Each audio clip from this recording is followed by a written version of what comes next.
et qui a beaucoup été repris par les régions, par les CFA dans leur pratique au quotidien avec tout un tas d'enquêtes et d'indicateurs.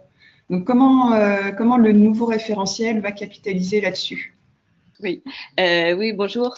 Effectivement, c'est l'autodiagnostic qui avait été réalisé par le CNEPOP et un des matériaux, j'allais dire, sur lequel on s'est appuyé pour repenser les indicateurs du référentiel et notamment embarquer les spécificités apprentissage. Donc, si vous voulez, dans le référentiel, les CFA sont un peu, je parle sous contrôle de Stéphane, mais sont un peu des OF++.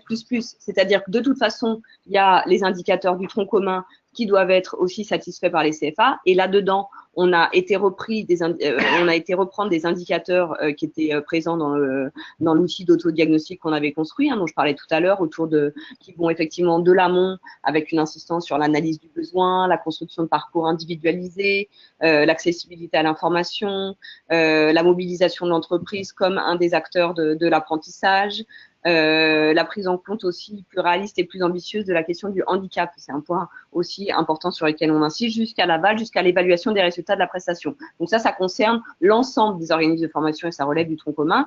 Et à côté de ça, on a des indicateurs plus spécifiques sur les actions d'apprentissage. Mais en tous les cas, pour répondre à votre question, oui, tout à fait. Il y a ce souci de reprendre les indicateurs qui figuraient dans l'outil d'autodiagnostic qu'on avait pu élaborer, qui sont connus, appropriés par de nombreux CFA et sur lesquels on voulait aussi capitaliser dans l'écriture de ce référentiel.